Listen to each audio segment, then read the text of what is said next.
मैं सवाल पूछता हूँ, ग्रेनाइट के उस पत्थर के अंदर किसने 2-4 फीट खोद करके ग्रेनाइट के अंदर लाश गाड़ी होगी, वो भी पहाड़ के ऊपर, वो भी बायोसा मंदिर के पास। अगर हम लोग दर्शन करने जाते हैं उसके लिए परमिशन लेनी पड़ेगी।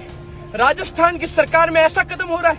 अब मैं मुंह नहीं खोलना चाहता कि हम जो करना चाहते हैं उसमें कौन कौन मेरे साथ था। जालोर के किले पर स्थित बायोसा माता जी मंदिर के द्वार खोलकर जो खुला है नित्य सभी श्रद्धालुओं के लिए, आज हम सब मिलकर के वहां से जय श्री राम की गूंज करेंगे और जालोर के वैभव को वापस लौटाया जाए।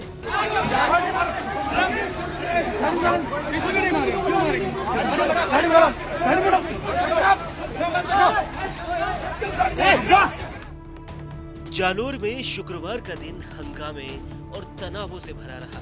ऐतिहासिक बायोसा माता मंदिर को लेकर प्रसिद्ध भागवत कथावाचक संत अभयदास महाराज और प्रशासन के बीच तनातनी उस वक्त चरम पर पहुंच गई जब महाराज अपने समर्थकों के साथ मंदिर दर्शन के लिए निकले। लेकिन पुलिस की सख्ती और हिरासत की कोशिशों के बीच यह मामला एक नाटकीय मोड़ पर पहुंच गया। तो आइए जानते हैं इस पूरे घटनाक्रम की कहानी, जिसमें भक्ति, विवाद और भावनाओं का तीव्र संगम देखने को मिला।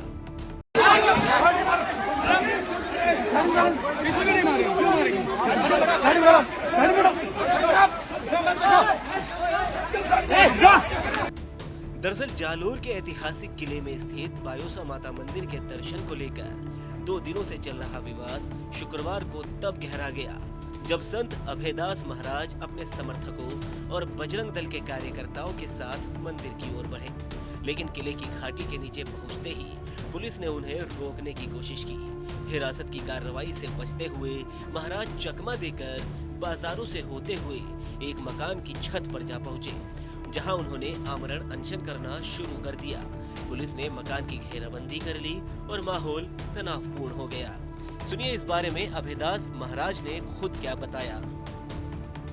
मैं पुलिस प्रशासन की निंदा करता हूं। हमने मंच से कहा था हम बायोसा माता जी मंदिर जाएंगे। ये जितने पंडाल में लोग बैठे हैं, मेरे अंदर आज हनुमान जी आएंगे। हम सब मिलकर के जाएंगे, जालोर का किला फतेह करेंगे। इसका सीधा सीधा अर्थ है जालोर के किले पर स्थित बायोसा माता जी मंदिर के द्वार खोलकर जो खुला है नित्य सभी श्रद्धालुओं के लिए, आज हम सब मिलकर के वहां से जय श्री राम की गूंज करेंगे और जालोर के वैभव को वापस लौटाया जाए।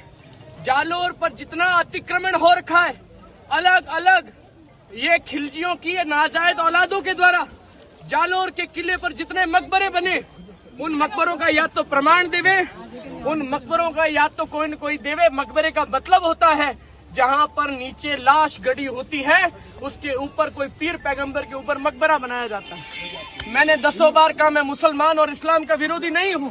मैं विरोधी हूं तो जबरन आक्रमणकारियों का मैं विरोधी हूं, उन लोगों का जो बायोसा माता जी मंदिर की पहली सीढ़ी पर झूठी कहानियां गढ़ के मकबरे बनाए जाते हैं। तो मैं सवाल पूछता हूं, ग्रेनाइट के उस पत्थर के अंदर किसने 2-4 फीट खोद करके ग्रेनाइट के अंदर लाश गाड़ी होगी, वो भी पहाड़ के ऊपर, वो भी बायोसा मंदिर के पास? मेरा ये सवाल। दूसरा, अगर हम लोग दर्शन करने जाते हैं उसके लिए परमिशन लेनी पड़ेगी। राजस्थान की सरकार में ऐसा कदम हो रहा है। अब मैं मुंह नहीं खोलना चाहता कि हम जो करना चाहते हैं उसमें कौन कौन मेरे साथ था। बता दें कि ये पूरा मामला तब शुरू हुआ जब 2 दिन पहले अभयदास महाराज ने मंदिर दर्शन की योजना बनाई। जिला प्रशासन को इसकी भनक लगी और कलेक्टर और एसपी ने उनके कार्यक्रम पर रोक लगाने का फैसला किया। लेकिन महाराज ने कथा मंच से प्रशासन को खुली चुनौती दी और कहा वह माता के दर्शन जरूर करेंगे। इस बयान ने माहौल को गर्मा दिया और मामले ने तूल तब पकड़ा जब स्थानीय लोगों और समर्थकों ने पुलिस कार्रवाई का विरोध किया। कुछ लोगों ने एसपी की गाड़ी के कांच तक तोड़ दिए, जिससे स्थिति और ज्यादा तनावपूर्ण हो गई। इस बीच शांतिनाथ अखाड़े के संतों ने और प्रशासन ने महाराज को समझाने की कोशिश की।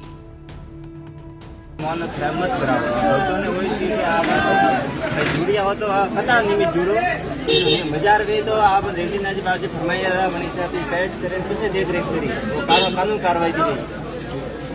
तो आप नहीं तो भीड़ करो, आप व्यापार करो, व्यवसाय में जाओ।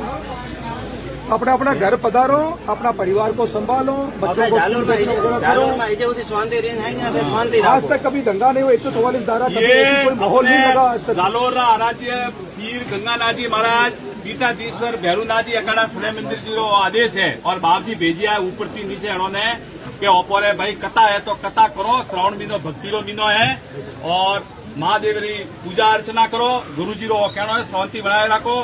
जो मामलो है बनने प्रशासन रो काम है, प्रशासन बनने जहाँ खोजबीन करे, जांच करे और बनने बाद प्रशासन बनने कार्रवाई करे। ओपर वो काम नहीं है। आज बरसात में देखो प्रशासन भी तकलीफ दे रही है, पुलिस प्रशासन भी कालेरी खड़ी है, सब बरसात में भींदे रिया है, आम लोग भी परेशान दे रिया है। तो महाराज जो श्रावण महीना में अन्न और जो जल छोड़ने वालों प्रण लीधो है उन्होंने निवेदन करो कि बाप जी आप अन्न जल लियो यानी श्रावण महीना में यानी कठोर प्रतिक्रिया मत करो, भजन करो। ये काम प्रशासन का प्रशासन अपना आप करेगी, ठीक है कि नहीं। फालतू समय खराब करने से कोई मतलब नहीं है। और फिर भी वे जबरदस्ती जीत करेगा नहीं मुंह तो का करू लाई तो भाई बेटा आप जानो संत महात्मा मंडल कोई हाथे नहीं है। वहीं कैबिनेट मंत्री जोराराम कुमावत ने भी इस मामले पर अपनी प्रतिक्रिया दी। सुनिए उन्होंने क्या कहा। और जनमानस उससे उज्ज्वलित है और ऐसा अन्य स्थानों पर जैसे जयपुर में महारानी कॉलेज में हुआ वैसी घटनाएं अक्सर होती रहती है। मजार का मतलब होता है कब्र, जहाँ कोई मरा हो, जिसको गाड़ा गया हो, वही मजार हो सकती है। तो चट्टान पे की मजार बनाई गई है तो इसका मतलब वहाँ कब्र नहीं है। तो इस प्रकार की मजारें अवैध होती है, ये आम धारणा है। मैं आम जनता से निवेदन करना चाहता हूं, विशेषकर जालोर की जनता से, किले के अंदर, किले के बाहर, किले के चारों तरफ इस प्रकार के अवैध मजारों की संख्या बढ़ती जा रही है, ऐसी सूचना मिल रही है।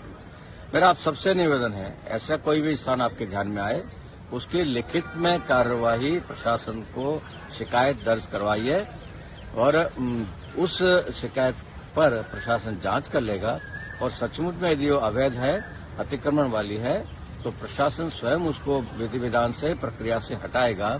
आप सबसे निवेदन है, ये संवेदनशील सरकार है और जिम्मेदार सरकार है, उत्तरदायित्व महसूस करने वाली सरकार है। ये आपकी भावनाओं को समझेगी और उसके अनुरूप कार्रवाई उचित समय पर और त्वरित कार्रवाई करेगी, प्रक्रिया से करेगी। और अतिक्रमण करने की मानसिकता रखने वाले लोगों से भी मेरा निवेदन है, इस प्रलोभन में नहीं आए और अनावश्यक रूप से माहौल खराब नहीं करें। अतिक्रमण यदि होता है तो उसके प्रति जनविरोध भी खड़ा होता है और सरकार भी, प्रशासन भी उसके खिलाफ एक्शन लेगा। इसलिए इस सब से बचने के लिए और ये तनातनी का माहौल बनाने से बचने के लिए निवेदन है, अतिक्रमण मत करिए। और दूसरे वर्ग से निवेदन है, कानून पे भरोसा रखिए, सरकार पे भरोसा रखिए, विधिवत शिकायत करिए, सरकार विधिवत उसका निस्तारण करेगी और आपकी भावनाओं के अनुरूप कार्य करेगी। जालोर में ये विवाद अब केवल मंदिर दर्शन तक सीमित नहीं रहा, बल्कि ये प्रशासन और भक्तों के बीच विश्वास और संवाद की कमी को भी उजागर करता है। संत अभयदास महाराज की 3 प्रमुख मांगे हैं, जिनमें अवैध अतिक्रमण हटाने की बात शामिल है और ये अब भी अनसुलझी है।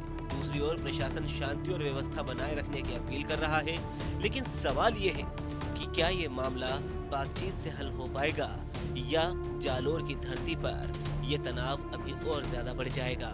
इस मामले पर आपकी क्या राय है? आप भी अपनी राय हमें कमेंट बॉक्स में जरूर बताएं। वीडियो को लाइक करें, शेयर करें और राजस्थान से जुड़ी हर खबर के लिए TV9 राजस्थान को सब्सक्राइब करें।